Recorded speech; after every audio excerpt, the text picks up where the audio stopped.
Time for our weekly meta report for Pokemon Pocket's tournament scene. We're going to cover what's going on with the most popular decks, i.e. Pikachu, Mewtwo, and Charizard EX. But we're also going to call out the most successful deck lists from people that went rogue this week as we look at almost 4,500 deck lists across a number of tournaments that were 7+ rounds. Let's go ahead and dive on into the details, shall we? To kick off with our week-over-week changes, we see Mewtwo overtake Pikachu this week as the most popular deck, being over 31% of the deck list registered in total for the tournament. Pikachu still remaining a strong number 2 at around 25%, down from the almost 30 that it was last week.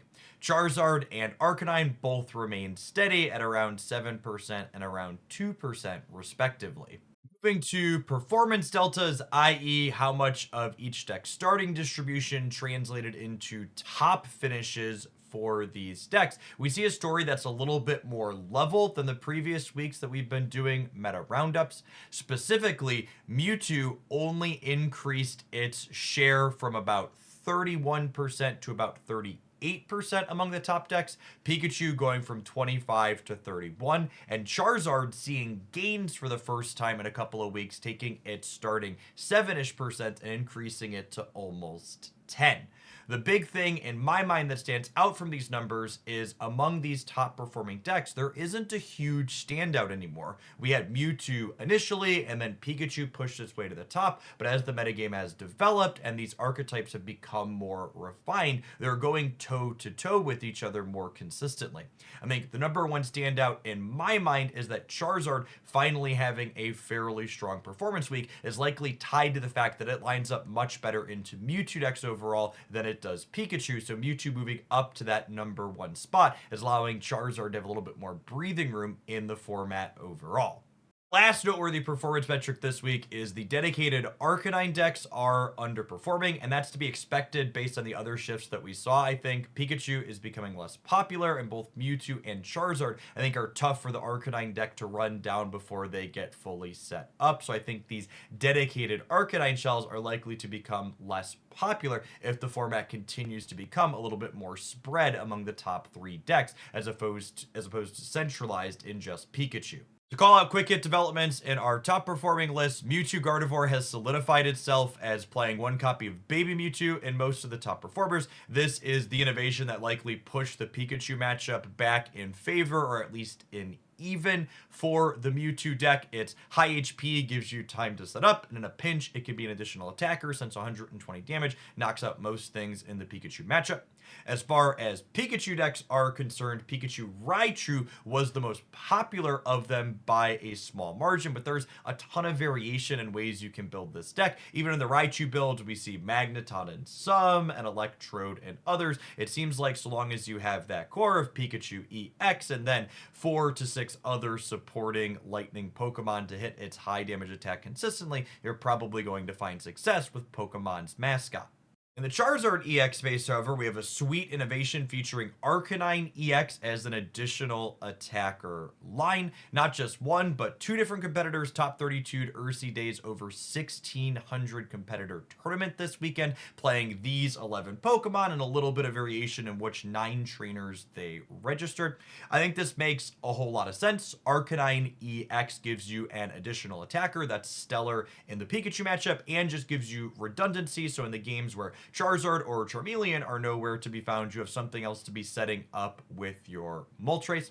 It also is not surprising to me, as someone who's been tooting the play more basics horn, that one of the things that potentially can push this Charizard deck to being more consistent and powerful is the addition of a 5th basic, so you can have a more diversified strategy pool to lean into and not just be a one-trick pony. Moving along to our first of the innovative deck list this week, we have a Greninja Mewtwo EX deck that in the hands of the same player had top performances in 2 different tournaments this past week. I really like this deck list from a theory perspective. Kangaskhan allows you to frontline and buy time to set up either evolving Greninja or getting big energy up organically on the Mewtwo, and you essentially force your opponent to attack through two of your higher HP single knockout point Pokemons, Kangaskhan and Greninja, and then you have Mewtwo EX swap in as a singleton at the end of the game to clean things up either by dealing 50 or by blowing away their final knockout with a side drive. I think this is an excellent example of leveraging two colors efficiently in Pokemon Pocket, since both Greninja and Mewtwo use 50% colorless energy for their attacks, allowing them to be a lot more forgiving if your energy zone doesn't line up exactly perfectly. The rest of the deck list we're going to cover this week all had 70% or higher win rates in 7+ rounds of gameplay in tournament settings this past week. There's a chance that they're a one-hit wonder and just good variants carried them to success, but there also could be something hiding in the details here, and maybe our next breakout Pokemon Pocket deck is going to get discovered today.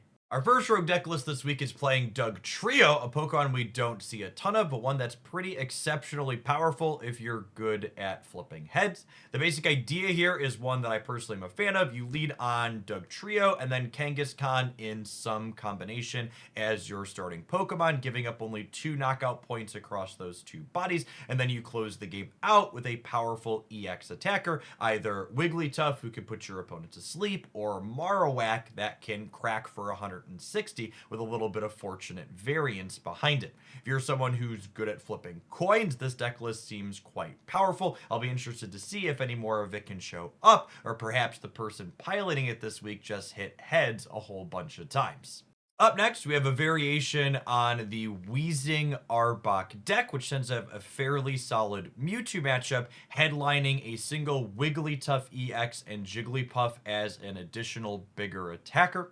I like this innovation a lot. In the past, I'd experimented with a single Grimer and a Muck as a bigger attacker, allowing this deck to have legs into things like Charizard or Venusaur that give your smaller chip shot attackers problems, and Wigglytuff seems like a really clean answer to that as well. If you land even a single sleep on any of the bigger attackers in the game, it usually gives you more than enough time to run away with things.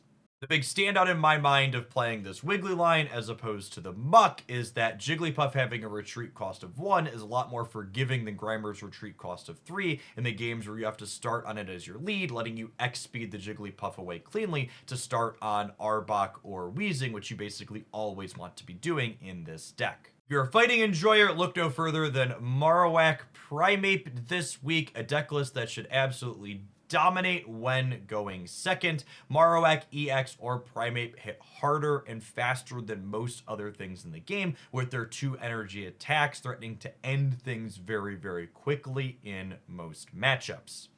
I really like this deck list's inclusion of both Baby Marowak to give you some flexibility and evolve Q mode more consistently, especially powerful when you're starting on the play against something like Pikachu, where you get to deal 60 for 1, as well as the copy of Hitmonlee, which gives you utility into decks like Starmie EX or Pikachu that are frequently going to be retreating low things back to their bench, trying to get them to safety. It also serves as a utility 5th basic, which gives you important counterplay to things like Sabrina in spots. Up next, we have Nidoking getting his first result in Pokemon Pocket's tournament scene, being accompanied by Weezing. Unfortunately, his Queen is a little bit too slow and cumbersome to get 2 stage 2 set up consistently, but Nidoking is pretty solid on his own, having a hefty HP pool into most things in the format and cracking for over 100 damage per turn cycle thanks to the poison being attached to his 3 energy attack.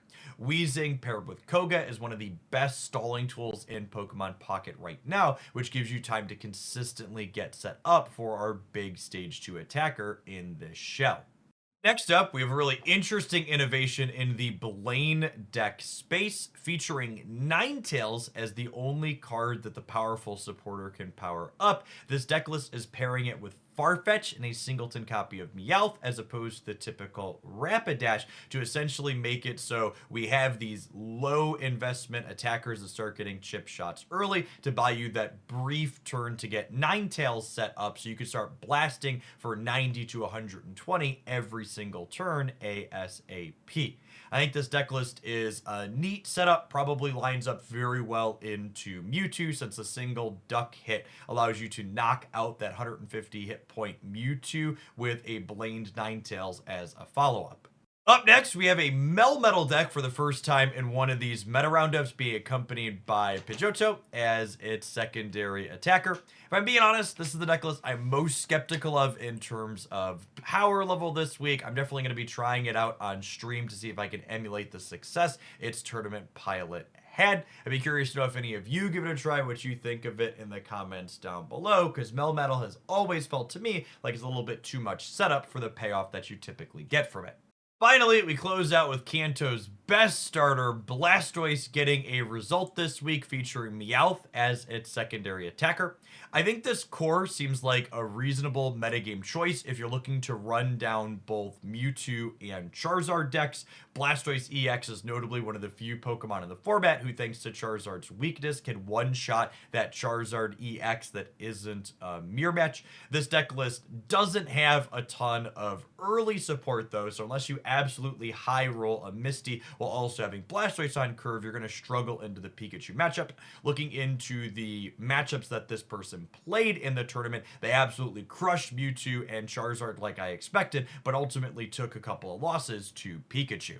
As a reminder, all of the tournament data that I cover here is available at limitlesstcg.com on their tournaments page if you want to comb through it yourself for anything you think I might have missed. You can also sign up and play in a ton of different free tournaments that I cover here every single week on their platform as well. And who knows, maybe your good one with a rogue deck is one I'll be talking about next week. As always, I'd love to hear in the comments down below which of these deck lists you think is the sweetest or you've had the most success with. If you're new to the channel, please consider subscribing, coming back again sometime. I do these weekly data-driven roundups here every Monday, while also covering other game news updates and sweet off-meta deck highlights on the days in between. If you're not familiar with me, my name is Jeff Hoagland. I've been making card game-focused content here on the internet for over a decade now, covering Magic the Gathering, Marvel Snap, Runeterra, and a whole bunch of other things before this, but Pokemon Pocket has definitely caught my attention, and I'm excited to be making a ton of stuff here moving into the future. If you want to see me playing live, be sure to check out my live stream here on this YouTube channel, as well as over at twitch.tv/Jeff Hoagland, Monday through Friday during the week.